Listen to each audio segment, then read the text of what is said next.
Bonjour à toutes et à tous. Alors aujourd'hui, nous souhaitions vous proposer une matinée débat, comme l'a présenté Andrea, qui croise le champ de la santé mentale et de la santé et celui de la santé sexuelle.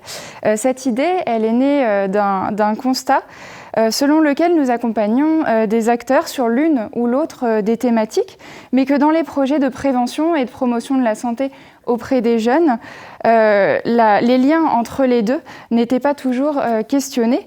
Donc comprendre la santé sexuelle et ses enjeux nous a semblé être un prisme intéressant pour avoir une approche finalement innovante de certaines problématiques relatives à la santé mentale et pour mieux envisager l'intervention de nombreux acteurs qui accompagnent les jeunes en amont de situations de crise. Donc cette matinée, elle va être rythmée par plusieurs questionnements et plusieurs intervenants. Donc des questions finalement, quel impact des problèmes de santé sexuelle sur la santé mentale des jeunes, quelle articulation entre ces deux dimensions et comment prendre pleinement sa propre place d'acteur, actrice auprès de ces publics pour un accompagnement adapté. Donc aujourd'hui, je vais vous les présenter.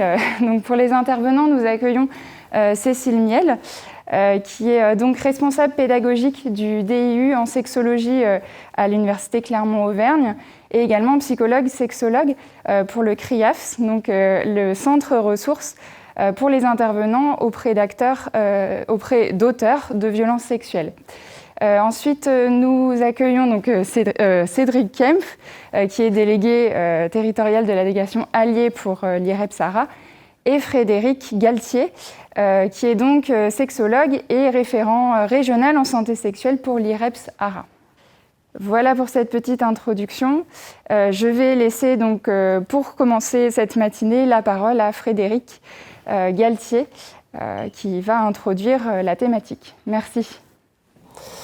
Alors bonjour à toutes et à tous. Moi je vais avoir plus la fonction d'introduire un peu la matinée en essayant de poser quelques éléments, notamment de définition, dans l'idée de comprendre toujours un peu mieux de quoi on parle exactement.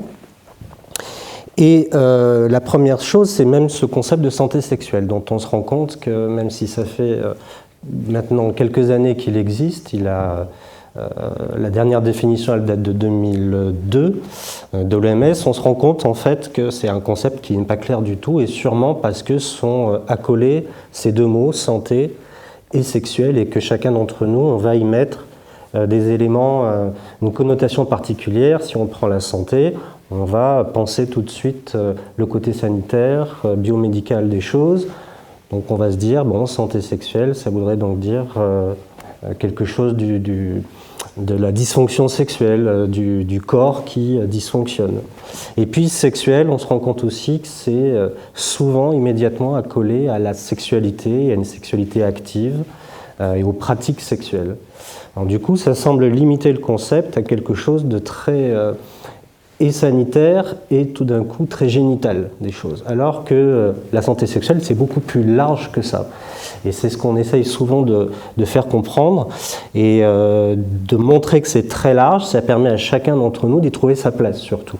Et je pense que pour vous aussi, c'est important de comprendre à quel point vous pouvez être acteur vous-même aussi de santé sexuelle auprès des publics dont vous avez la charge ou auprès desquels vous intervenez.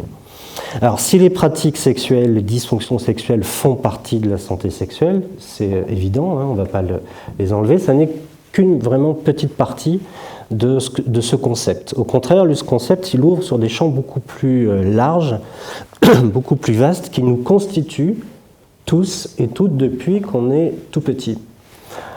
C'est-à-dire que notre santé sexuelle, elle se construit depuis notre naissance en réalité. Donc c'est un capital, comme la santé, qui est à notre disposition pour nous réaliser dans notre vie, dont on doit prendre soin, mais qui est aussi, comme la santé, soumis à des déterminants, à des influences qui ne sont pas de notre fait et dont il faut pouvoir tenir compte. La santé sexuelle, donc si on la prend dans sa dimension plus globale, ce qui, moi, m'intéresse, en tout cas dans ce concept-là, depuis qu'on réfléchit dessus, c'est qu'elle a une approche, elle défend en tout cas une approche qui est positive.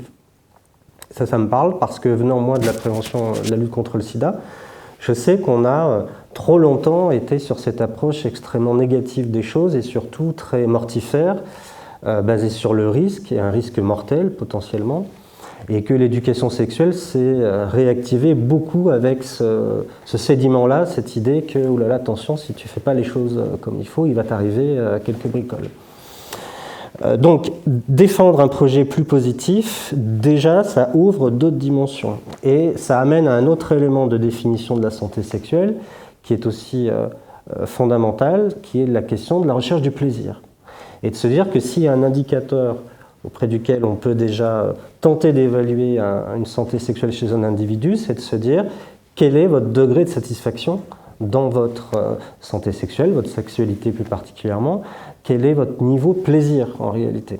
Et de se dire qu'il y a cette espèce de maître étalon-là, c'est aussi poser les choses dans une dynamique qui, elle aussi, est positive. Parce que le plaisir, c'est quand même notre carburant à tous et à toutes depuis très longtemps, et qu'on en reparlera sûrement, mais que ça a évidemment chez les jeunes une place importante également, qui peut parfois peut-être justement amener à des prises de risques. Quand on est dans cette recherche-là de plaisir, on va tenter des choses, on va essayer des choses qui peuvent être plus ou moins bien vécues, avec des conséquences plus ou moins agréables. Donc on est vraiment sur cette idée que la sexualité, la santé sexuelle doit être source de plaisir et d'épanouissement. Ce qui vise aussi, ce qui permet de questionner la question du bien-être, et du bien-être notamment sexuel.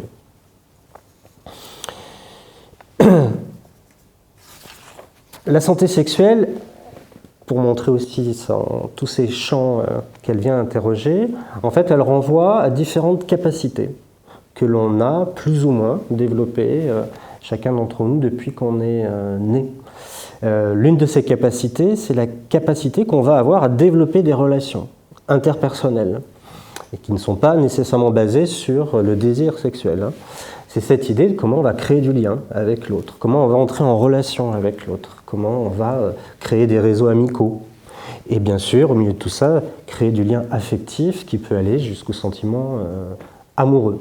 Donc ça va être un des champs de la santé sexuelle, de se dire on peut travailler cette idée, aider un individu à développer, si c'est quelque chose un peu plus compliqué, un peu plus défaillant, essayer de développer ces relations-là, interpersonnelles, et qui permettent quand même d'être un citoyen et de faire partie de la cité au même titre que les autres. Une autre capacité, c'est celle que l'on va avoir à exprimer nos émotions en général, ce qui suppose de les avoir reconnues en amont, donc de les connaître déjà, d'être à même de savoir ce que l'on ressent. Et plus particulièrement dans le champ de la santé sexuelle, ce qui va nous intéresser, c'est notre capacité à exprimer de l'affection pour les autres, de l'amitié, et notre amour aussi. L'amour pour la personne que l'on désire ou avec laquelle on souhaite un projet de vie, mais voilà, l'amour qui peut être aussi évidemment dans l'amitié ou dans les relations parentales, par exemple, ou avec son enfant. Et exprimer de l'amour, c'est pas simple, on n'est pas dans une culture qui nous apprend forcément ça. C'est une chose de pouvoir dire à l'autre je t'aime, mais c'est une chose aussi de pouvoir accepter d'être aimé par quelqu'un, par un individu, de se sentir pleinement aimable en soi. Moi, j'ai des consultations aussi au dispensaire Émile Roux, et on voit chez certains patients et chez certaines patientes cette difficulté tout simplement à accepter qu'on puisse reposer sur eux un regard aimable, et qu'on puisse les désirer. Ça fait écho à une autre capacité qui est la question du corps, et comment on va apprécier son propre corps. Apprécier son propre corps dans ce qu'il est, dans son organicité, avec ses défauts, ses qualités. Et il y a aussi derrière ce qui va se mettre en jeu dans le champ de la santé sexuelle, notamment, c'est la question de la séduction. Comment on va rentrer en séduction avec les autres. Vous voyez, c'est assez lié à ce sentiment d'amour, c'est-à-dire que plus je vais investir ce corps, plus je serai bien dans ce corps-là, plus ce sera facile d'aller vers les autres, et plus je peux me considérer comme un être que l'on peut désirer, tout simplement, qui est désirable. Une autre capacité, c'est celle que l'on va avoir de développer des relations intimes, notamment des relations sexuelles, qui soient compatibles avec nos propres valeurs. Ça suppose d'avoir soi-même intégré des éléments qui nous ont permis de nous construire érotiquement, et de se dire, voilà sur quoi moi j'ai envie d'aller, voilà les expériences que j'ai envie d'essayer de vivre, et surtout ce que je n'ai pas envie de faire, ce que je ne désire pas. Avoir des relations intimes compatibles avec ces valeurs, c'est être capable de dire non aussi. C'est être capable de dire ça, non, là-dessus je ne vais pas te suivre. Et il y a toute la question derrière du consentement qui va également effleurer à travers cette capacité-là. À l'adolescence, c'est compliqué, ça, parce que les valeurs, elles ne sont pas encore forcément définies, et le panel de possibilités excitatoires est très très vaste. On a envie d'essayer plein de choses. Donc ça va être un défi. Et une autre capacité, c'est celle de considérer de manière fondamentale l'égalité entre les sexes et entre les genres. Donc c'est-à-dire que voilà, dans cette société, je considère qu'effectivement, quel que soit mon interlocuteur, mon interlocutrice, il, elle, a les mêmes valeurs que moi, est à la même hauteur que moi, plutôt que tant de mêmes valeurs, on peut ne pas avoir les mêmes valeurs. Mais c'est se dire qu'on se considère les uns et les autres de la même manière et qu'il n'y a donc pas un genre qui prime ou une identité qui primerait sur les autres. Donc vous voyez que la santé sexuelle, ça ouvre sur tous ces champs-là. Et je pense que quand on est dans un champ spécialisé, que l'on soit travailleur social, que l'on soit éducateur spécialisé, que ce soit MP, on est forcément dans un quotidien, dans un accompagnement qui vise à développer ces différentes compétences. On aura l'occasion de parler de compétences psychosociales plus tard, mais il y a là pour moi vraiment quelque chose qui est assez évident, de se dire qu'il ne faut pas être dans une expertise particulière pour faire, si je puis dire, de la santé sexuelle. Votre travail, de toute façon, participe à ça, à le développer. Alors, santé sexuelle et du coup santé mentale, voilà, on s'est interrogé sur cette matinée. Ça nous semblait en tout cas intéressant d'aller questionner ces deux champs. Si on considère la santé mentale comme là aussi un état de bien-être dans lequel on peut se réaliser, surmonter les tensions de la vie auxquelles on est tous et toutes confrontés, essayer de maintenir un équilibre entre les différentes sphères de la vie, entre les valeurs collectives qui sont véhiculées par notamment la société et nos valeurs propres. Alors, vous voyez, avec ce que je disais par rapport à la santé sexuelle, on voit très bien que les choses s'articulent et qu'elles interagissent en permanence. Il y a donc des interactions assez naturelles, assez évidentes entre ce qui relève de la santé sexuelle et ce qui relève de la santé mentale. Ce sont deux concepts qui me paraissent, moi, très très liés. Santé physique aussi, on pourrait y ajouter ça. Santé sexuelle, santé mentale, santé physique, tout ça s'articule et évidemment participe à nous constituer. Alors santé sexuelle, santé physique, ça on le sait depuis longtemps qu'il y a évidemment cette articulation. On intervient tous les trois, en fait, je crois, dans le champ de l'éducation thérapeutique du patient sur la question des maladies chroniques, et on sait depuis longtemps que dans la prise en charge des maladies chroniques, il faudrait qu'il y ait cette question de la santé sexuelle qui soit vraiment prise en compte, parce que on sait aujourd'hui par les études qu'il y a des conséquences de la santé sexuelle sur la santé physique et sur la prise en charge même des pathologies. Si on prenait en compte ces éléments de santé sexuelle, il y a fort à parier qu'il y aurait des améliorations derrière dans la prise en charge. Si au contraire ça n'est pas fait, ce que les études montrent, c'est qu'il y a tout un tas de problématiques qui viennent se greffer et qui vont ne pas favoriser cette prise en charge. Alors des problématiques psychologiques, de tension interne, de non-observance de traitement, et puis d'une manière plus peut-être plus sourde, plus forte, des problématiques d'estime de soi et de confiance en soi. Si on prenait mieux en compte ces questions-là, on aurait des répercussions positives sur la prise en charge même de maladies chroniques. Donc on sait que santé sexuelle et santé physique, il y a des relations de cause à effet, de liens qui existent. Et en santé sexuelle et santé mentale, ça va être le propos de ce matin, de s'interroger quelles peuvent être justement ces interactions. Il y a, pour moi en tout cas, puisqu'on parle des jeunes, un élément qui me semblait important, un événement en tout cas, qui me semble important à rappeler que nous avons tous et toutes traversé et que chaque adolescent va traverser, qui est celui de la puberté. Pourquoi je trouvais important de le renommer? Parce qu'en sexo, si vous voulez, la puberté, c'est fondamental, puisque c'est le moment où le corps sexué devient sexuel, c'est-à-dire le moment où le corps devient désirant, et où le désir va prendre une forme très importante.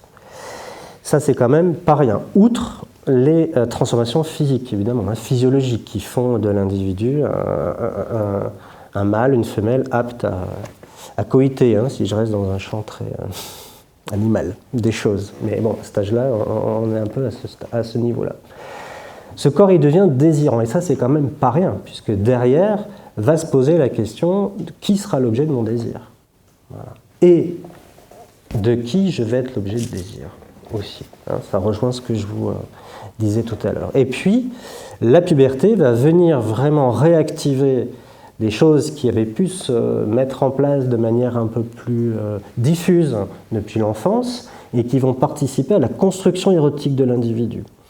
C'est-à-dire, finalement, de quoi j'ai besoin moi pour en jouir de ce corps. Vous voyez, ça rejoint la question des valeurs que je parlais tout à l'heure, mais ça rejoint tous les scénarios érotiques que j'ai pu construire, encore une fois, depuis que je suis petit, mais de manière pas très nette, pas très claire, pas très mature. C'est à partir de la puberté que les choses vont commencer à se préciser. Ou, par exemple, si je prends la question de l'orientation sexuelle, donc du désir sexuel, vers qui va aller mon désir, on sait que c'est à la puberté que les choses vont commencer à se préciser, même si, avant, il y a pu y avoir déjà des envies, des questionnements. Là, les choses ont commencé à se préciser. Donc, c'est pas rien, quand on s'adresse à ce public-là, et de se rappeler qu'il y a cet événement marquant et qui va quand même changer beaucoup de choses et mettre la sexualité génitale au premier plan, ce qui n'était pas nécessairement le cas avant. Alors du coup, ça pose plein de questions, et moi j'ai le beau rôle, voilà, je vais poser plein de questions, et puis je vais laisser mes camarades se débrouiller avec. Non, je serai un peu là quand même. C'est de se dire finalement, comment je vais pouvoir gérer ma santé sexuelle si je suis dans un trouble identitaire?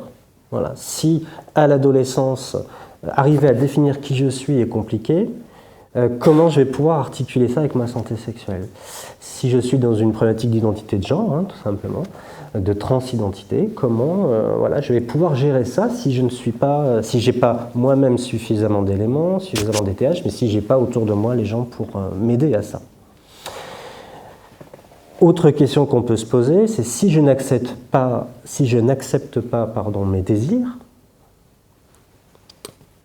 voire que je les rejette, comment tout ça va se traduire? Alors il y a un exemple très probant de ça, c'est la question du désir homosexuel. Si voilà, je suis attiré par quelqu'un du même sexe, et que dans ma construction culturelle et dans mon éducation, il y a quelque chose qui relève peut-être pas forcément encore de l'interdit, mais en tout cas d'une transgression, d'une espèce de normalité qui m'est impossible à faire, je risque de ne pas actualiser ce désir, de ne pas le vivre, et donc du coup, tout ça peut avoir des conséquences sur ma santé mentale. On sait que notamment chez les jeunes, malgré les avancées sociétales, le risque suicidaire est toujours important chez des jeunes garçons qui se découvrent une attirance pour quelqu'un du même sexe. Donc on voit bien que ça continue à questionner l'individu fondamentalement, avec les risques donc, de rejet, évidemment, de discrimination qui peuvent s'accompagner. Une autre question qu'on peut se poser, c'est que si les autres en général me font peur, si l'autre sexe me fait peur, si le même sexe me fait peur, comment je vais me construire avec les autres? Comment je vais entrer en relation avec les autres? Avec ce risque de repli qui peut avoir. J'ai eu vendredi en consultation une femme de 33 ans qui me racontait que depuis l'âge de 20 ans, en fait, elle vit enfermée. Voilà. Elle est enfermée chez elle, elle ne sort plus. Dans son histoire, en fait, depuis qu'elle est à l'école, elle est victime de discrimination par sa couleur de peau, par sa morphologie, et que tout ça a eu ces conséquences-là, de se dire qu'elle s'est enfermée chez elle. Autre question, justement, si j'accepte pas mon corps, si je ne peux pas le penser comme un objet de séduction, comment je vais rentrer en séduction justement avec l'autre et comment je peux penser ce corps comme un objet potentiel de désir. La question des émotions, si je n'ai pas appris à les connaître, à les reconnaître, comment je vais pouvoir développer de l'empathie, comment je vais pouvoir exprimer aux autres ce que je ressens et comment je vais pouvoir avoir accès à l'idée même du consentement. La capacité que j'aurai le droit de dire oui, le droit de dire non à telle ou telle sollicitation. Si je n'ai pas les moyens de résister à des pressions extérieures ou à des influences socioculturelles, comment je vais arriver à me construire en étant moi-même, finalement, en arrivant à être moi-même? Comment je vais arriver à me défaire de cette pression normative? On sait en sexologie que coïter, c'est à la portée de tout le monde, mais arriver à accepter ses désirs, arriver à être sur un autre plan que simplement une sexualité génitale, suppose d'arriver à s'affranchir de tout un tas de normes qui nous sont inculquées plus ou moins directement depuis qu'on est petit. Pour certains, ça se passe bien, et pour d'autres, c'est plus compliqué. C'est généralement ceux qu'on voit en consultation, et dont souvent la question bateau, c'est est-ce que je suis normal de penser ça? Est-ce que je suis normal de désirer ça? Et puis, c'est aussi la pression à jouir à tout prix. Cette espèce d'injonction qu'il y a depuis quelques années à être performant sexuellement. Et on sait que chez les jeunes, ils peuvent être assez perméables à ce type d'injonction-là. Et vient se poser la question de ses propres compétences sexuelles, de ses propres capacités à faire jouir l'autre et à jouir soi-même. Faire jouir l'autre, ça va être plutôt de l'ordre du masculin, cette espèce de sac qu'on prend sur les épaules, et on aurait la responsabilité de faire jouir l'autre dans le cadre d'un couple hétéro, et jouir, qui est l'injonction à jouir, qui est celle ressentie par les filles généralement, dire mon Dieu, si je ne jouis pas, c'est que vraiment je ne suis pas normal. Donc ça, c'est une autre vraie question, je trouve, à poser. Et puis c'est jouir à tout prix et vite. Il y a chez les jeunes ce sentiment d'urgence à être complètement érotiquement, on va dire, opérationnel, quoi, tout de suite. Il n'y a pas de temps en période d'essai. C'est now.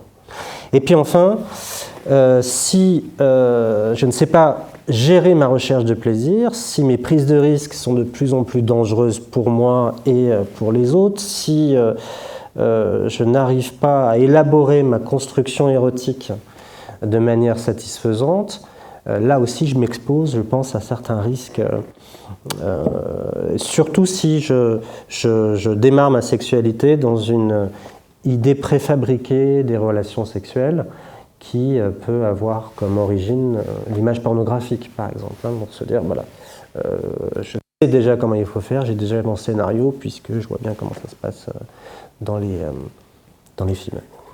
Bon, voilà, c'est quelques questions, il y en aura sûrement d'autres qu'on pourra se poser, mais qui me semblaient importantes à poser. Bon courage. On a jusqu'à midi. Merci à vous. Alors, on devrait m'entendre maintenant. Oui, merci beaucoup Frédéric. Merci pour cette introduction, j'espère.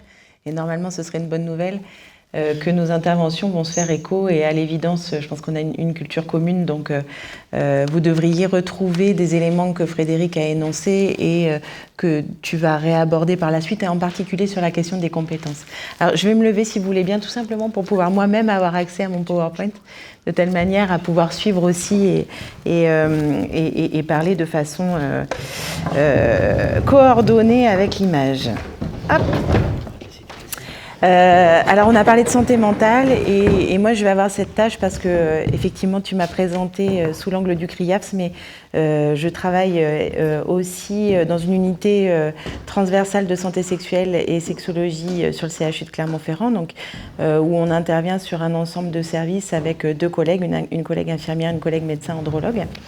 Et un des services sur lequel je travaille préférentiellement, c'est le service du professeur Lorca, donc au CMP, auprès de patients qui vivent avec un handicap psychique. Et donc on a parlé de santé mentale en se disant mais finalement la santé mentale c'est aussi une idée positive de la question de la santé psychique, mais on pourrait aussi s'interroger sur ce qui se passe pour ces patients qui vont développer un handicap psychique, et en particulier s'agissant des jeunes. Alors je ne l'ai pas axé sur les jeunes, mais j'essaierai dans mon discours d'en parler le plus fréquemment possible. De tous ceux qui vont aussi développer ce handicap psychique à ce moment qui est crucial, qui est le moment de la puberté dont tu as parlé, Fred. Alors peut-être pour commencer, il s'agirait de commencer au départ, c'est-à-dire de se demander, mais voilà, quand on parle de comportement sexuel, de sexualité, mais de quoi parle-t-on? Alors, je vous en ai fait une image, j'en conviens, c'est pas très très érotique. Mais c'est la conception que je vous invite à observer de la sexualité que l'on pourrait avoir en fait tous ensemble, en se disant que finalement la sexualité, tu en as parlé Fred, ce n'est pas un monolithe, ça convoque un ensemble de variables, et la bonne nouvelle c'est que cet ensemble de variables, non seulement elles parlent entre elles, non seulement elles sont communes à tous, y compris quand on a des patients qui vivent avec un handicap psychique, il n'y aurait pas une lésion de la sexualité. Et puis surtout, ça signifie qu'il n'y aurait pas ceux qui seraient aptes à la sexualité et ceux qui ne sont pas aptes, mais que peut-être la santé mentale, elle va pouvoir avoir un impact sur certaines de ces variables et puis pas d'autres, et que ça va être quelque chose qui va devoir être observé individu par individu. Voilà, chaque individu est différent, et donc je vous invite par ce schéma que je vais essayer de vous décortiquer aussi, à avoir une approche qui serait une approche dimensionnelle de la santé mentale, une approche dimensionnelle de la pathologie mentale, une approche dimensionnelle du handicap psychique. Et c'est important parce que, au fond, et les questions de sexualité et les questions de santé mentale, et encore pire l'articulation entre les deux, souvent vient convoquer chez les professionnels un ensemble de représentations qui va sur un continuum entre l'ange et le démon, mais il y aurait cette idée que soit les patients qui souffrent de handicap psychique ne sont pas aptes à la sexualité, puis de toute façon ils n'ont pas de désir, ils ne sont pas désirants, voilà les anges, ou c'est aborder cette question-là sous l'angle uniquement du risque, uniquement de la dangerosité et uniquement de la pulsion qui ne serait pas maîtrisée, où on aborderait le patient sous l'angle du démon et donc de l'interdit. Donc voilà, la sexualité, c'est cet ensemble de variables qui s'articule finalement du psychosocial au biologique, tu l'as évoqué Frédéric, et puis surtout c'est un ensemble de variables qui sont actuelles, comme celle-ci, on va aussi les aborder, mais qui relèvent aussi de l'héritage. C'est-à-dire que quand on arrive dans la sexualité adulte, quand la puberté arrive, qu'on commence à devenir sexuel et non plus uniquement sexué, et bien finalement, on est aussi l'ensemble de l'héritage qui aura été développé auparavant. Alors bien entendu, un héritage biologique, qui est de l'ordre phylogénétique, c'est-à-dire j'appartiens à une espèce, et puis cette espèce-là, et ben finalement, elle a aussi un héritage de son développement en tant qu'espèce, et notamment le fait que aujourd'hui, contrairement aux idées reçues, c'est pas la reproduction qui nous pousse vers une sexualité, mais la motivation première de l'humain dans sa sexualité, c'est le plaisir. Et donc à ce titre-là, effectivement, si on passe à côté de cette question, de ce point central, on est complètement hors sujet par rapport à la sexualité. Donc ça, c'est les aspects phylogénétiques. Mais au niveau biologique aussi, chaque individu va se développer, alors avec un certain nombre de dimensions et de variables que moi je méconnais puisque je suis essentiellement quand même psychologue, mais qui va jouer sur l'identité sexuelle, qui va jouer sur notre capacité à rentrer en puberté, sur un ensemble d'éléments qui vont intervenir dans notre capacité à entrer en sexualité. Mais on arrive aussi avec un bagage dans cette relation sexuelle qui est un bagage psycho-affectif qui est issu d'un développement et donc qui va effectivement se développer dans la sexualité. Vous connaissez vraiment toutes les théories autour du développement psycho-affectif qui aujourd'hui évolue un petit peu, mais qui quand même demeure dans cette idée qu'en effet on n'atterrit pas dans la sexualité au moment de la puberté, mais qu'il y a quelque chose qui va se développer, un certain nombre de compétences qui vont se développer tout au long de l'enfance, même in utero, il y a de l'activité. Une activité qui est psycho-affective, et puis aussi le rapport au corps, à la sensation, à la sensualité, qui va s'inviter ensuite dans le rapport sexuel. Et puis tout le vécu qu'on va avoir, c'est-à-dire que toute la capacité à s'attacher, mais ça c'est aussi relié à la façon dont on se sera développé dans sa famille, les traumatismes que l'on aura malheureusement peut-être vécu, etc. Les modèles, les expériences, tout ça va s'inviter dans la sexualité à un moment T.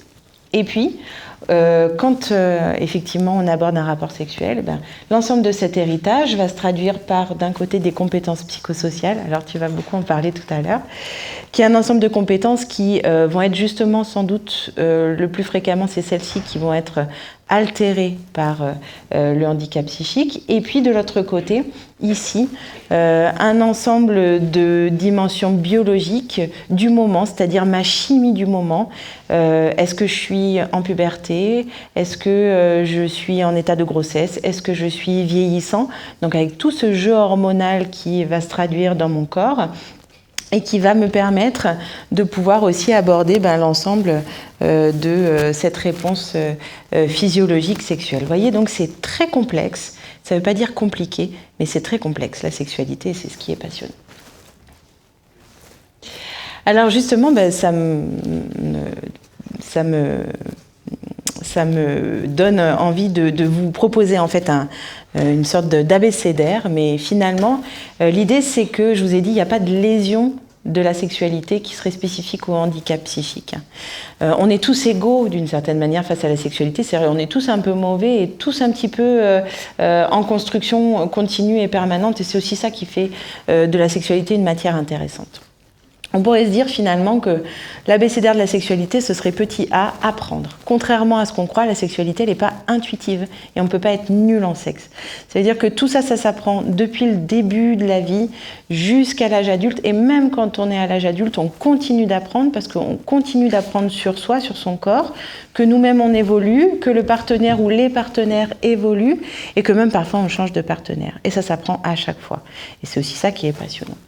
Petit b, bien-être. Tu l'as beaucoup dit, Fred, c'est très important. Je vous en ai parlé aussi. La motivation première, c'est le plaisir. Donc, c'est le sujet central de la sexualité. Bien-être, non, la sexualité, c'est pas dangereux. Et avoir une idée de la sexualité qui s'aborde uniquement par le risque, c'est finalement totalement hors sujet, y compris pour nos patients qui souffrent de handicap psychique. Et la sexualité, elle se fonde pas sur la reproduction, on l'a vu tout à l'heure. Petit c, compétence. Compétence à entendre comme surtout pas performance. Il ne s'agit pas de ça. Il s'agit de développer un certain nombre de compétences qui justement va nous permettre de nous dégager de ces attendus de performance et d'être au plus proche de soi, de ses désirs, de pouvoir les exprimer, de pouvoir entendre ceux de l'autre, de pouvoir en tenir compte, etc., etc. Dynamique aussi, parce que non, la sexualité c'est pas simple, basique, comme le dirait la musique. Et puis les problèmes de sexualité sont pas définitifs, c'est-à-dire qu'on peut toujours tirer une ficelle qui va agir sur une autre, et on va toujours et continuellement pouvoir intervenir sur cet ensemble de compétences et même aussi sur la biologie, sur ces difficultés qu'on peut avoir à certaines périodes de notre vie quand la chimie de notre corps elle n'est pas tout à fait compatible avec la capacité à être en sexualité. Et puis égalité, point d'interrogation.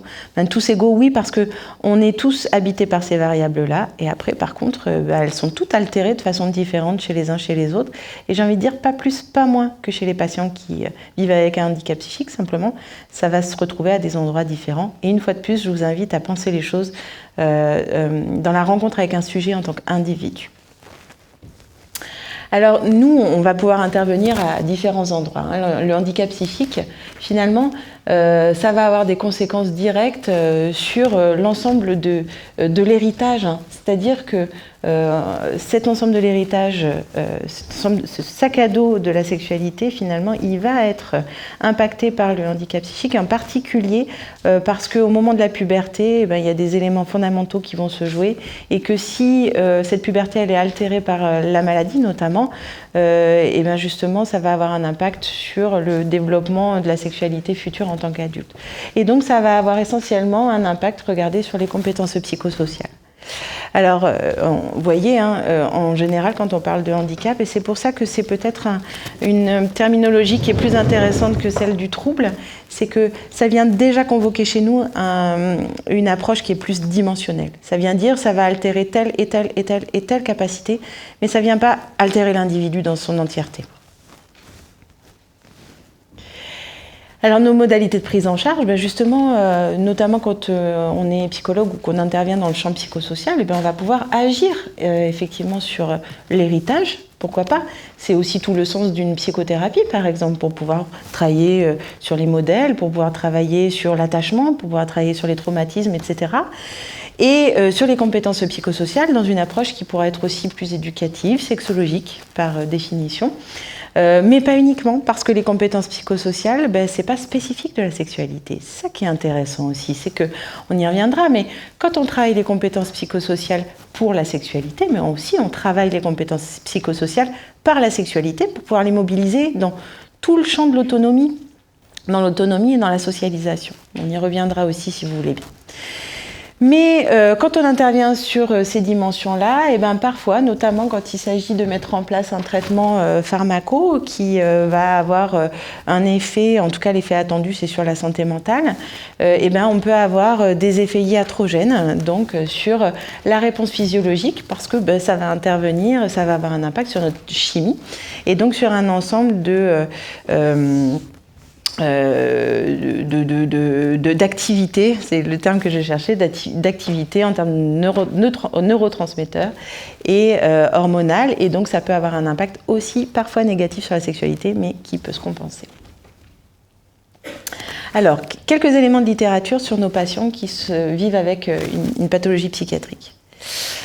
Déjà, on peut se dire que les pathologies à l'origine du handicap psychique, il en existe une certaine quantité qui sont répertoriées dans le DSM, et donc la difficulté qu'on a, et c'est peut-être la révolution que je vous propose, ou l'évolution que je vous propose de faire, c'est que souvent la littérature, elle s'inscrit finalement justement dans une approche catégorielle, c'est-à-dire que quand on veut faire une revue de littérature sur la sexualité des patients qui vivent avec un handicap psychique, on va devoir rentrer des mots-clés par maladie mentale.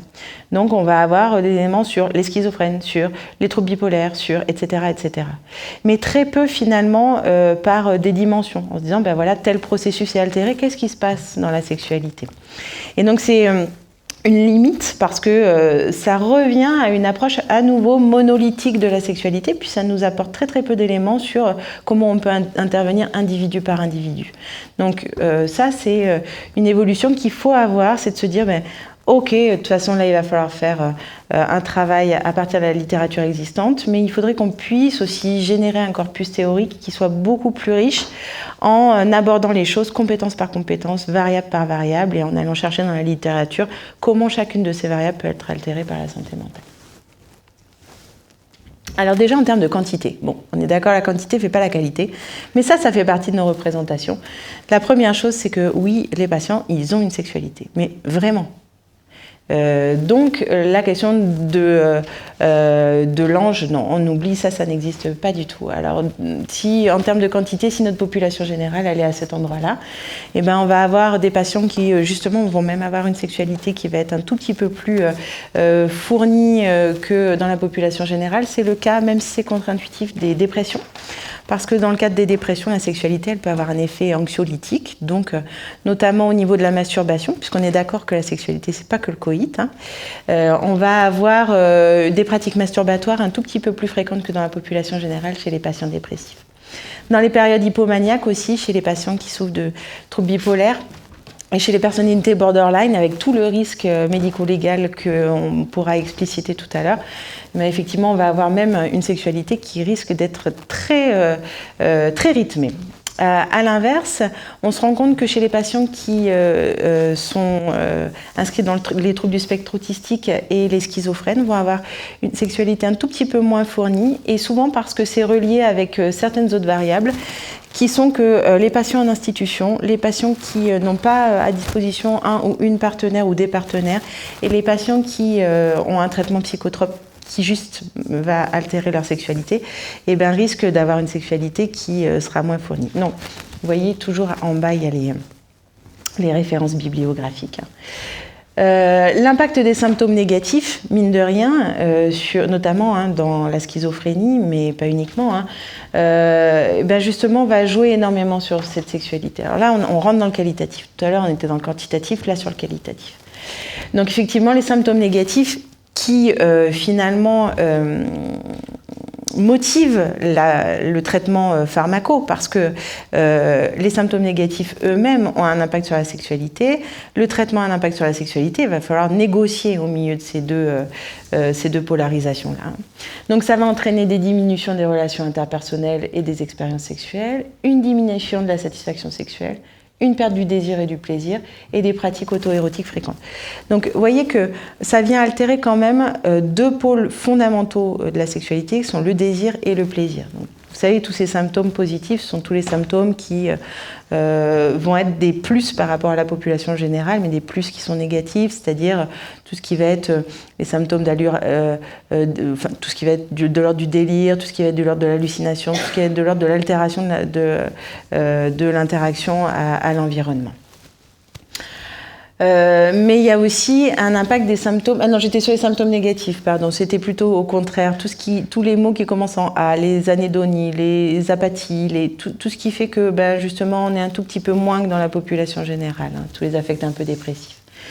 Les symptômes positifs, eux, sont ceux que je venais de citer juste auparavant. Donc on va retrouver notamment chez les schizophrènes une libido augmentée, des délires érotomaniaques, des délires liés à l'identité sexuelle, et des hallucinations synesthésiques, c'est-à-dire en termes de ressenti à l'intérieur du corps, de nature sexuelle. Alors, s'agissant de la libido augmentée, c'est très important d'avoir en tête que la littérature montre bien que ce n'est pas un facteur de risque de passage à l'acte, parce que ça peut être quelque chose qui peut nous aussi intervenir dans notre façon d'accueillir la sexualité des patients et de la mettre au travail, avec malheureusement souvent ce réflexe de dire on va plutôt interdire la sexualité, comme ça on n'aura pas de problème. Donc la libido augmentée n'est pas corrélée avec une augmentation des passages à l'acte hétéro-agressifs. En revanche, les délires érotomaniaques un tout petit peu plus, parce qu'il peut y avoir une dimension un tout petit peu persécutée dans les délires érotomaniaques. Donc quand on a des patients qui ont une sexualité très très développée, en tout cas en termes de quantité, mais ce n'est pas du tout une inquiétude, ça ne doit pas être une source d'inquiétude pour nous. Dans les troubles bipolaires, on aura aussi les agitations psychomotrices, un plaisir augmenté de façon excessive et à haut niveau de risque de conséquences négatives et des délires érotomaniaques. Parce qu'en effet, les patients, ils le disent, notamment quand ils changent de phase, ils vont s'engager dans une sexualité qui les dépasse un peu, qui les déborde un peu, et parfois, ils ne vont pas écouter leurs propres limites, et surtout, ils vont avoir des difficultés à écouter les limites de l'autre, et donc ils vont s'engager dans des sexualités à risque. Alors tous les risques qu'on peut imaginer, notamment en termes de grossesse, risques médico-légaux, de se retrouver de façon traumatique dans des situations qui approchent la violence sexuelle, etc., etc.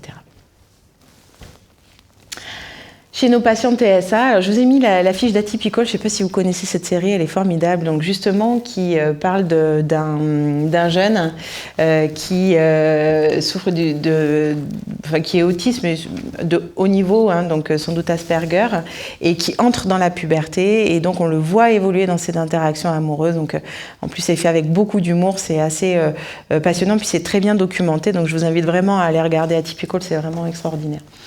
Donc on voit que chez nos patients TSA, là pour le coup, c'est la capacité de relation à l'autre qui est compliquée parce qu'il n'y a pas de théorie de l'esprit, il y a un déficit en théorie de l'esprit. C'est-à-dire qu'ils ont plus de difficultés à comprendre ce que pourrait ressentir l'autre, pouvoir se mettre à la place de l'autre. Vous connaissez ça mieux que moi, hein.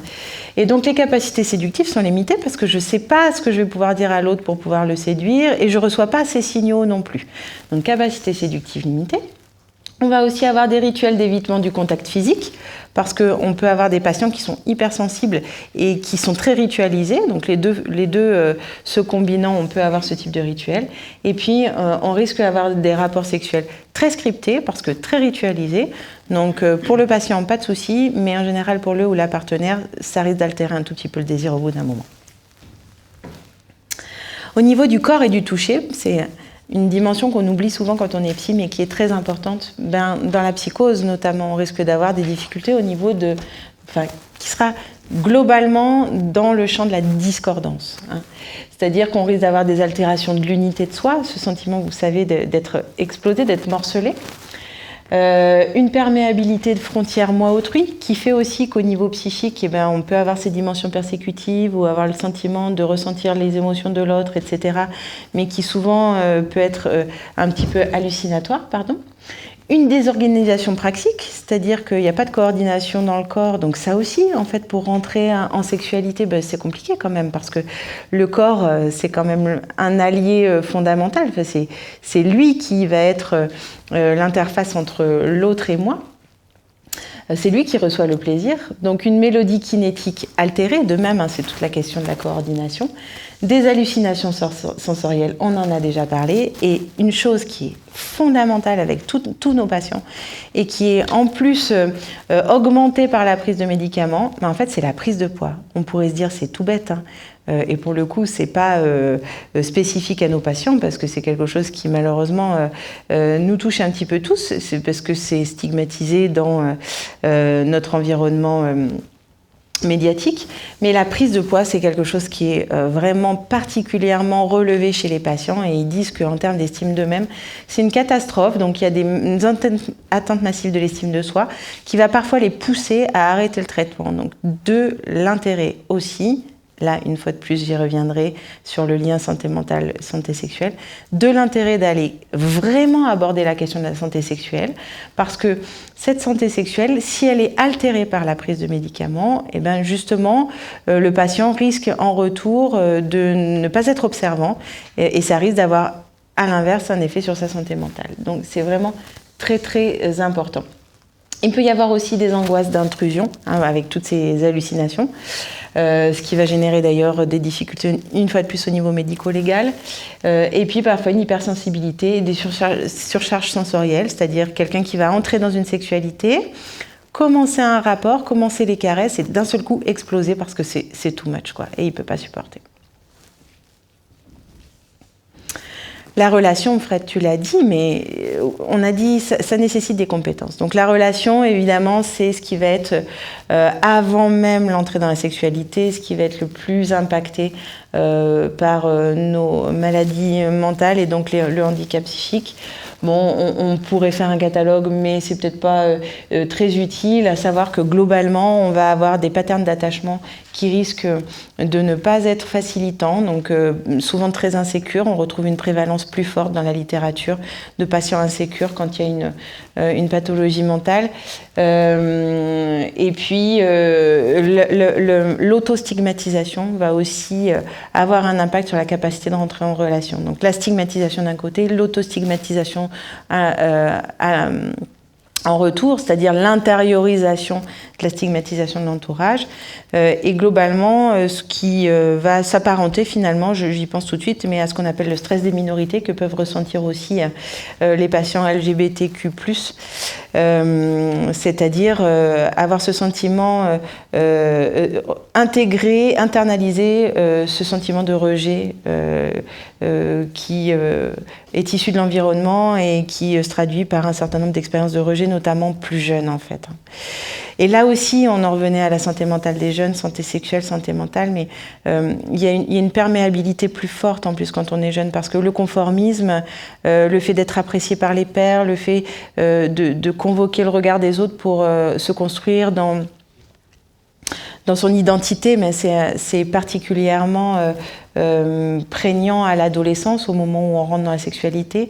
Et quand on est différent, c'est encore plus compliqué, et donc ça va générer vraiment des troubles au niveau de l'estime de soi. Alors justement, un petit détour sur LGBT. Alors, j'oublie des lettres à chaque fois, parce qu'on en rajoute, mais n'empêche que j'ai juste mis LGBT parce que la littérature que j'ai trouvée, utilisait cette terminologie. Donc, juste pour vous dire qu'il y a plus de sujets LGBT chez les patients TSA, c'est-à-dire qui vivent avec un trouble du spectre autistique. C'est assez intéressant. On continue les recherches sur ce versant-là parce que peut-être qu'à travers eux, on va pouvoir mieux comprendre aussi ce que c'est notamment que la transidentité. On en voit plus que dans la population générale, avec l'idée que peut-être ils seraient plus intéressés par des caractéristiques propres à la personne plutôt que par le sexe, et là on est plutôt sur la question de l'orientation sexuelle. Et puis j'ai été interpellée par une équipe justement qui travaille avec des patients autistes qui sont justement qui sont interpellés par notamment toutes les demandes autour de la transidentité par leurs patients. Et donc les équipes disaient, mais il y a peut-être aussi cette question du choix et de la décision, c'est-à-dire pourquoi se borner à une identité alors qu'eux-mêmes se ressentent dans quelque chose de beaucoup plus fluide, en fait, ou ambigu. Peut-être qu'il y a une dimension morale aussi dans la terminologie, ça c'est important d'avoir une analyse réflexive aussi sur nos sciences en tant que normes. Alors les troubles sexuels, on a dit on ne peut pas réduire la santé sexuelle aux troubles sexuels, mais bien entendu qu'il en existe et donc du coup plus fréquemment que dans la population générale. C'est plus fréquent, notamment chez les patients borderline, particulièrement en lien avec les traumas, puisqu'on sait qu'il y a une plus forte prévalence de psychotraumas, notamment sexuels, chez les patients borderline, si bien qu'on se pose la question dans quelle mesure les traumatismes sexuels, c'est-à-dire les violences sexuelles, n'engendrent pas par la suite un développement sur des modalités borderline, en particulier chez les enfants victimes d'inceste, puisque on a un schéma assez similaire entre les désorganisations identitaires qu'on peut retrouver chez les patients qui sont victimes d'inceste, la difficulté à se développer correctement dans les interactions, les schémas très insécures dans l'attachement, etc. Et un tableau borderline. Il y a vraiment tellement de similitudes que la question se pose de savoir dans quelle mesure on n'est pas sur des stress dépassés, voire du trauma. Les patients schizophrènes, on voit que 70% des hommes, 50% des femmes non hospitalisées souffrent de troubles sexuels avec une augmentation des traitements, ça augmente avec les traitements antipsychotiques et donc un intérêt particulier à se pencher sur ces questions, notamment pour l'observance. Et donc justement dans la prise en charge, quand on oublie ce versant de la santé sexuelle, souvent ça va avoir aussi un impact sur la relation thérapeutique. C'est-à-dire que si je prescris un traitement, ou si j'engage un traitement, ou si je sais que le patient il a un traitement et que j'oublie de lui parler de la sphère sexuelle comme si c'était quelque chose qui n'existait pas dans sa vie, et que lui il découvre que finalement ça va avoir un impact sur sa capacité érectile, sur sa capacité à lubrifier, sur son désir, mais il peut se sentir trahi et légitimement. C'est-à-dire qu'on aura oublié tout un pan de sa satisfaction, de sa capacité à vivre, de son plaisir, de son bonheur, etc., etc. Et donc ça, c'est quelque chose qui peut altérer aussi la relation avec les aidants. Et donc c'est vraiment très très important de pouvoir en parler en n'ayant pas peur que le patient ne s'engage pas sur le traitement, parce que en réalité, quand les choses sont dites et qu'elles sont négociées, c'est-à-dire ça va vous enlever des symptômes positifs, mais en revanche, il y aura peut-être une petite altération, mais on peut la compenser. Vous voyez, toutes ces négociations possibles. Mais d'un seul coup, il y a quelque chose d'un échange qui se fait, il y a une vraie relation de confiance qui se crée et on va pouvoir prendre en compte le patient dans sa globalité et il se sent respecté. Dans les troubles dépressifs majeurs, bien entendu, aussi des troubles de la sexualité avec un effet massif des traitements ISRS, là aussi la négociation importante parce que du coup le trouble il va être bidirectionnel. Alors là aussi l'articulation santé mentale, santé sexuelle, c'est-à-dire que le trouble sexuel augmente la dépression et inversement. Et là on part dans une boucle. Donc si on ne traite pas la question de la sexualité, si on l'oublie, si on la met de côté, finalement on va avoir aussi un impact sur la santé mentale. Et puis on parlait des troubles du spectre autistique. Là on aura souvent la question du désir en lien, je vous le disais, avec le rituel et donc la routine. Alors là, on va faire très rapide, c'est un tout petit peu trop technique, mais sachez que il va y avoir un certain nombre d'activités chimiques, je vous parlais de la chimie tout à l'heure, qui vont en fait s'inviter dans la capacité à rentrer dans une réponse physiologique sexuelle. Alors vous savez, là c'est le schéma de Masters et Johnson, on ajoute le désir par-dessus, mais un rapport sexuel, en tout cas la réponse physiologique, elle s'inscrit de cette manière-là. Il va y avoir d'abord une phase de désir, une phase d'excitation qui pour l'homme est transcrite par l'érection et pour les femmes la lubrification, un autre positionnement du vagin, une ballonisation du vagin, etc. Une phase de plateau où on va maintenir l'excitation jusqu'à un orgasme, potentiellement, ou pas. En tout cas, c'est l'ensemble de ces phases qui existent physiologiquement. L'orgasme qui va être identique physiologiquement chez l'homme et chez la femme, à la différence près que chez un homme, il va y avoir une phase réfractaire après un orgasme, donc plus du tout la capacité d'avoir un orgasme, alors que chez les femmes, potentiellement, il n'y a pas de phase réfractaire en tout cas, donc il y a la potentialité d'orgasme multiple. Bon ben, vous voyez que l'ensemble de ces activités vont avoir un enjeu en fait sur l'ensemble des phases de désir, d'excitation et d'orgasme. Sauf que, exactement, merci, sauf que, vous voyez, nos traitements, alors c'est là où je vous dis ces techniques, vous oubliez, je ne vais même pas vous le détailler, mais les traitements, ils peuvent avoir un effet, notamment les neuroleptiques ici, sur certaines activités et donc augmenter la difficulté en désir, excitation, orgasme et augmenter aussi, ou diminuer plutôt la capacité physiologique à rentrer dans du désir, de l'excitation, de l'orgasme. Alors, il existe des traitements dits de deuxième génération qui ont pris en compte les questions de sexualité, mais dont la littérature nous dit qu'il y a certains cas relevés qui font état notamment de priapisme, sexualité compulsive, et puis toujours cette prise de poids qui est vraiment relevée chez les patients comme étant une grosse difficulté. Pareil sur les antidépresseurs, on refait le même topo. L'idée, c'est que ça va jouer très très fort sur l'augmentation de certaines activités qui, elles, ont un impact délétère sur le désir, l'excitation, l'orgasme.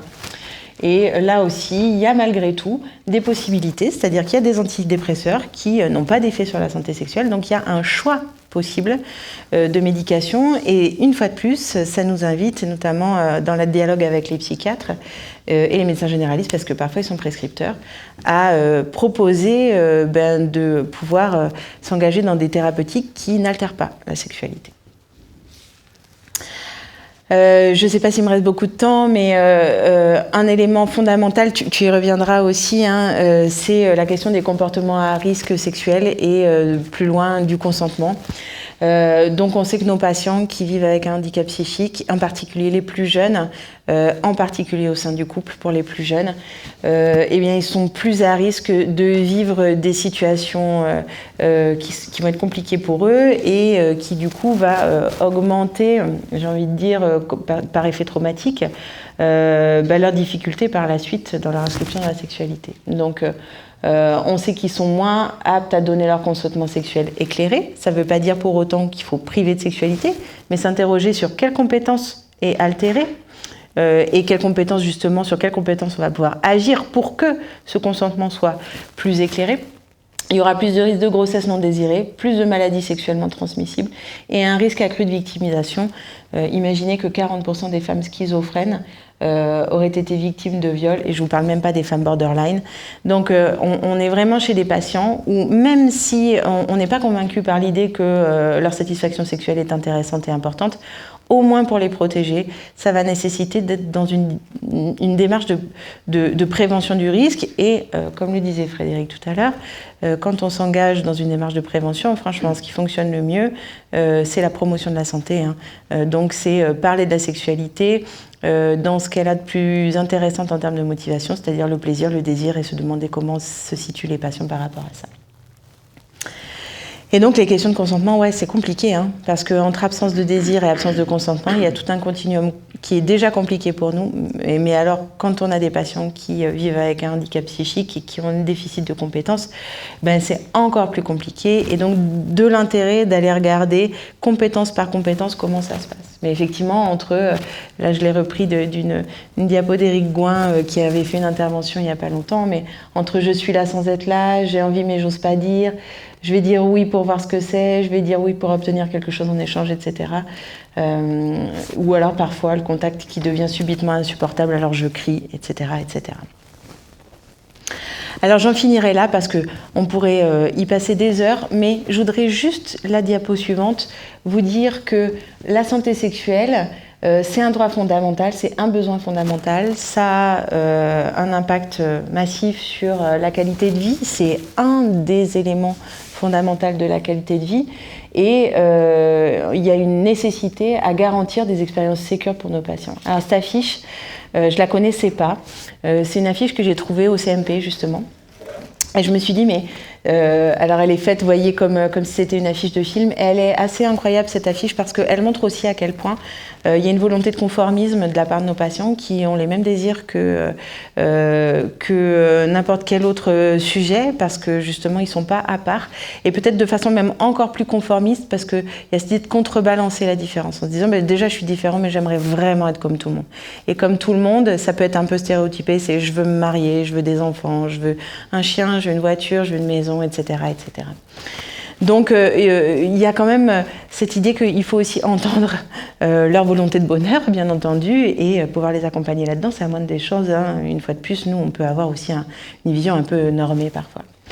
Donc il est nécessaire d'aller évaluer et accompagner cette sexualité pour la sexualité en tant que telle, mais aussi d'évaluer et d'accompagner cette sexualité pour pouvoir développer d'autres choses qui sont fondamentales dans la vie des patients. Et en particulier, on l'a vu, l'observance, bon ça c'est très trivial et pragmatique, mais malgré tout c'est important, de pouvoir améliorer le rapport aux conduites à risque, mais aussi de pouvoir augmenter l'autonomie, de pouvoir augmenter le plaisir et de pouvoir intégrer la question de l'autre de façon plus satisfaisante et plus sécure. Parce que finalement, la sexualité, c'est avant tout un espace de socialisation. Et quand on travaille les compétences qui sont fondamentales pour entrer en sexualité, en particulier auprès des jeunes, eh bien, on travaille toute la capacité à entrer en socialisation. Le consentement, c'est pas que de la sexualité. Le plaisir, le désir, c'est pas que de la sexualité. Ça se mobilise dans toutes les sphères de socialisation. Voilà. Et là aussi, je l'ai emprunté à Eric en l'agrémentant un tout petit peu. L'idée, c'est de bouger les lignes et de changer de paradigme, de passer du danger à et donc avec l'interdit, à se dire que c'est un espace de socialisation, de passer de la prévention du risque à la promotion de la santé sexuelle, de passer du déni, non, il n'y a pas de sexualité, je veux pas de sexualité, on va interdire, à la pensée, et de l'interdit aux outils. Et puis après, peut-être on en laissera pour une discussion, parce que c'est déjà pas mal. Je vous remercie. Bon, c'est à moi. Alors après, je réalise un fantasme sur la scène, j'aurais bien chanté une chanson. Alors, donc je vais vous proposer une suite dans mon intervention. Alors pour vous le dire très rapidement en introduction, donc, je vais plutôt centrer mon propos sur en tant que professionnel du champ de la promotion de la santé. Voilà, qui est, on va dire, connexe ou en lien direct avec des éléments qu'a présenté Frédéric tout à l'heure, ainsi que toi également, hein, puisque les liens sont assez posés. D'ailleurs, c'est rigolo, enfin non, c'est pas rigolo en soi, mais le fait que tu aies choisi le consentement, c'est exactement ce que j'ai choisi, on s'en est pas parlé, mais bon, on verra pourquoi on a fait ce choix-là tous les deux. Et avec une posture aussi où j'ai pu mener un certain nombre de travaux, alors pas spécifiquement sur la santé mentale ou la santé sexuelle des jeunes, mais des travaux sur la santé des jeunes en général et aussi du point de vue des professionnels qui les accompagnent. Donc ça m'a permis de m'intéresser à ces deux thématiques-là. Voilà pour ce propos. Alors pour vous le présenter aussi rapidement, la promotion de la santé, la manière dont on se positionne, alors quelles que soient les thématiques ou les questions qu'on peut rencontrer, on va très souvent s'appuyer sur une double intention, un double regard. On va s'intéresser aux déterminants de la santé, puisque on part aussi de l'idée que la question individuelle, non pas qu'on n'y peut rien, mais elle est très déjà marquée dans nos sociétés. On insiste beaucoup sur la responsabilité individuelle, où on cherche absolument, dans un discours de société, à changer les comportements individuels. En promotion de la santé, on l'inclut, certes, mais on s'intéresse aussi, et peut-être surtout, sur ce qui va déterminer la santé des individus. Et c'est ce qui détermine, c'est aussi des enjeux collectifs, communautaires, culturels. Et de ce point de vue-là, on va s'attacher aussi à essayer de travailler sur ce qu'on appelle dans notre jargon les environnements favorables, qu'on pourrait traduire très rapidement par les milieux de vie. Le travail en est un, l'école en est un, la famille en est un autre, etc. Alors, oui, c'est bon. Merci. Donc, pour là aussi vous dire les points d'appui sur lesquels on peut prendre en compte quand on agit en promotion de la santé, en particulier dans le champ de la santé sexuelle. Donc, je vous ai mis très rapidement, alors je ne l'ai pas détaillé, mais parce qu'elle fait quelques pages, il existe une stratégie nationale de santé sexuelle. Je ne sais pas si vous en aviez eu connaissance ou vous l'aviez lu. Voilà. Donc, il en existe une qui est une première, on va dire, dans notre pays. Et effectivement, la question des jeunes est précisément indiqué comme étant l'axe numéro 1, donc je vous l'ai mis intégralement. En partant de l'idée, donc je vous l'ai mis aussi entre guillemets, que c'est indiqué comme ça dans la stratégie, que 20% des moins de 15 ans sont entrés dans la sexualité. C'est en partant d'un de ces éléments-là que l'axe 1 se justifie. Donc on parle de promotion en santé sexuelle, en direction des jeunes, avec une approche globale et positive. Ça revient à ce que Frédéric nous abordait tout à l'heure, et c'est précisément l'approche en promotion de la santé, d'avoir cette approche globale et positive.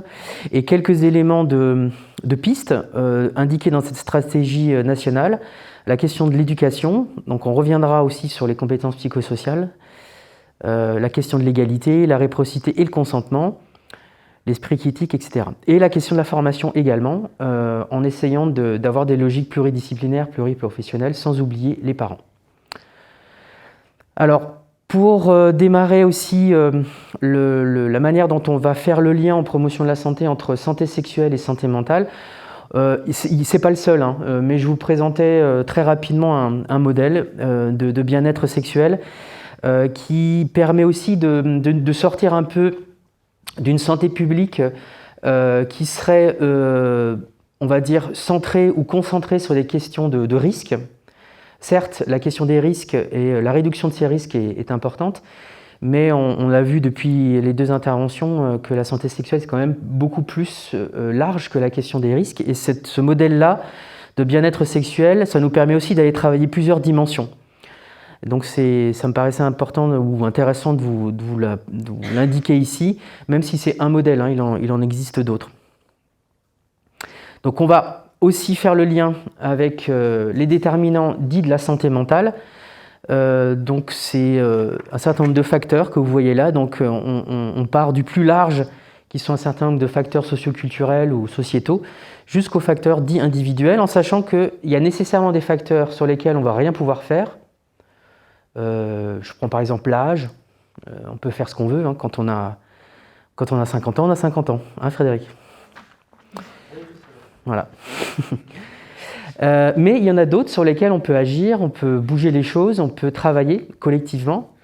Je pense en particulier aux facteurs sociaux et économiques, et encore plus resserré sur la question des milieux de vie. Donc ça, j'ai rien inventé, j'ai repris des éléments très intéressants. Donc si un jour ça vous intéresse, allez chercher ces ressources sur un site suisse qui s'appelle Minds, qui est très intéressant et qui vous donne plein d'éléments de compréhension et aussi d'outils pour saisir ce qu'est la santé mentale. Et là aussi, l'idée, comme tout à l'heure pour la santé sexuelle, que la santé mentale, c'est largement plus que des questions psychiatriques ou de soins. Ça prend d'autres choses, ça concerne d'autres choses. Donc vous avez quelques éléments ici. Qu'est-ce qui va influencer la santé mentale de tout à chacun ? Ce qui est intéressant dans ce petit schéma, c'est qu'on voit déjà des choses qui viennent interpeller la question de la santé sexuelle. Je prendrai complètement dans le désordre complet. Vous avez à droite des questions de culture. Vous voyez que la question de la stigmatisation, elle arrive. Et je l'ai déjà entendu tout à l'heure dans les deux intervenants. Dans une question d'orientation sexuelle, la stigmatisation, c'est souvent quelque chose qui revient. Et on voit que le lien entre santé sexuelle et santé mentale s'affiche déjà, ne serait-ce que dans cette diapo-là. Je parlerai aussi des minorités sexuelles, mais aussi des expériences négatives dans la petite enfance. Enfin bon, on peut en prendre une bonne partie.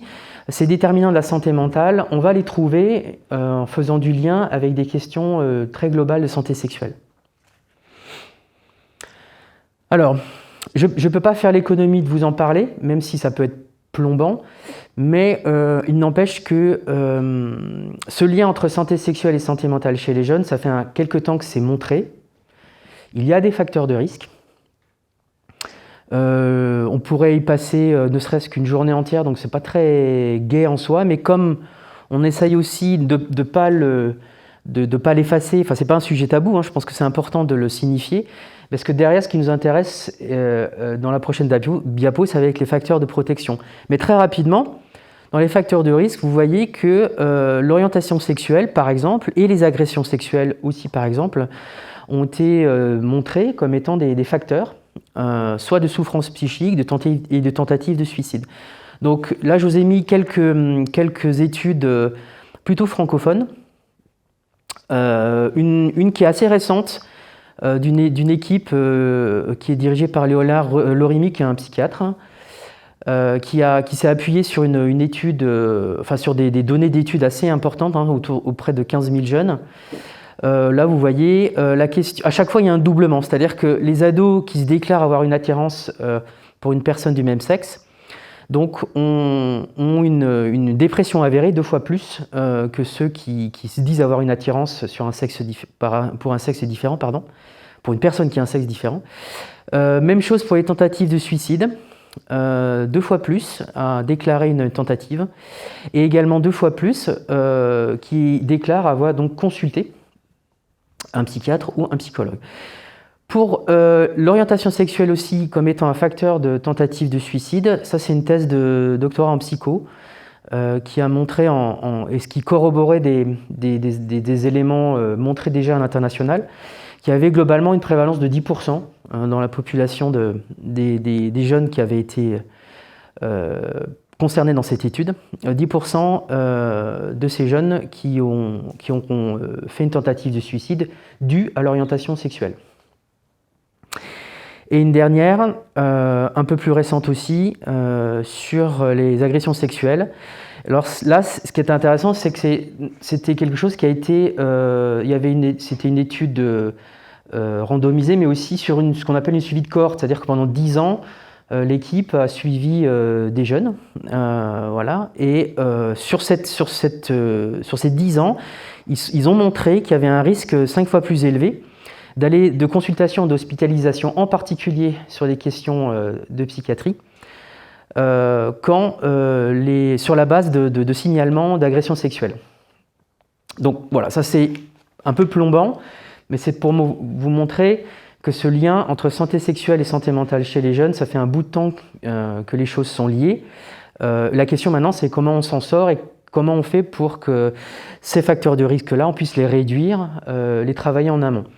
D'où la question des facteurs de protection, et donc on l'a entendu déjà depuis ce matin à plusieurs reprises.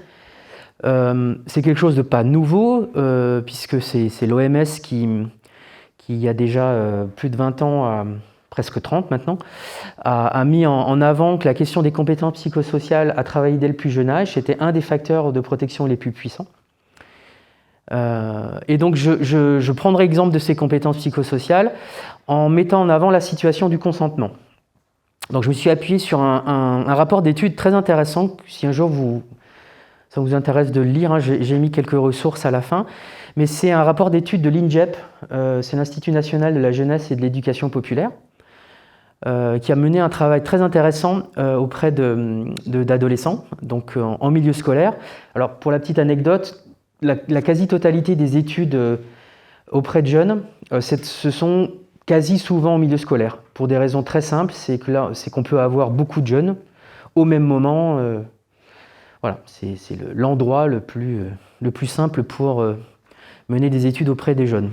Bon, c'est comme ça, c'est très, à chaque fois les études sont dans ce milieu scolaire. Bref, et donc ce qui est intéressant dans ce rapport d'études, c'est que c'est quelque chose qui était très centré sur le consentement et qui se relève être une problématique majeure à l'adolescence.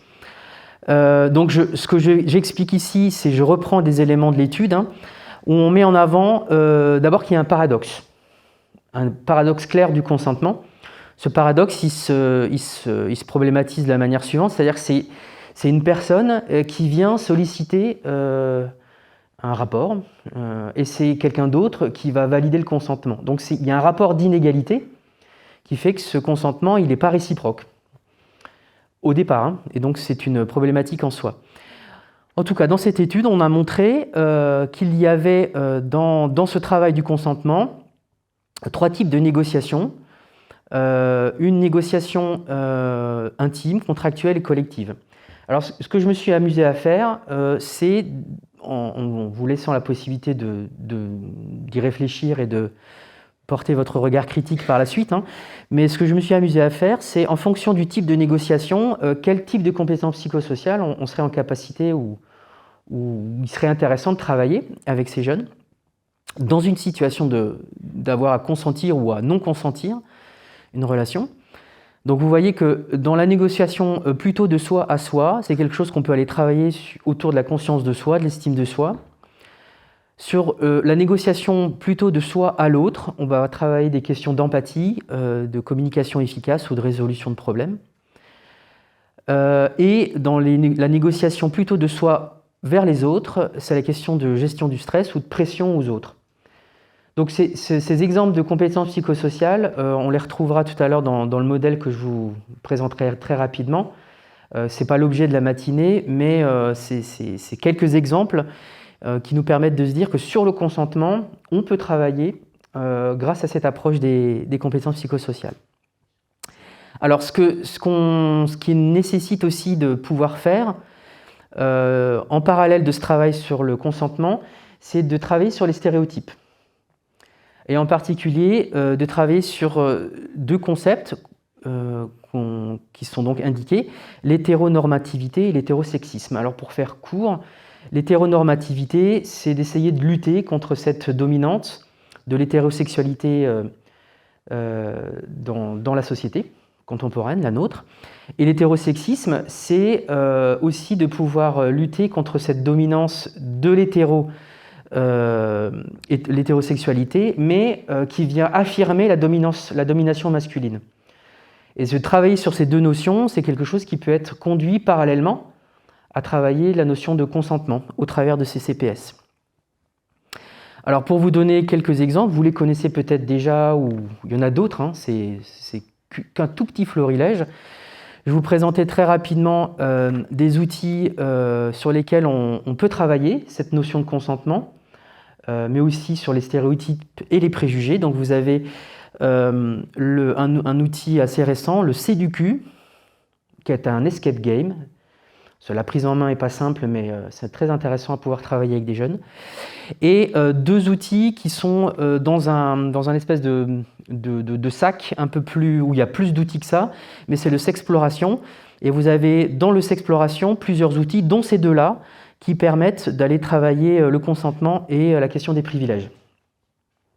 Alors, pas nécessairement uniquement centré sur des questions de santé sexuelle, on voit assez rapidement, en particulier dans le jeu des privilèges, que ça peut aussi interroger des questions socioculturelles. Mais c'est assez intéressant pour ceux, si jamais d'entre vous, vous l'avez testé, je veux bien vos réactions plus tard dans les échanges. Voilà, donc là, c'était pour vous mettre cette diapo en tête, même si on ne va pas le détailler, mais tu en parlais tout à l'heure. Donc, les compétences psychosociales, vous voyez qu'on peut travailler autant des logiques de compétences dites sociales, cognitives et émotionnelles. Et on voit que dans le consentement, pour reprendre cet exemple-là qui n'était qu'un exemple, on pourrait multiplier les situations.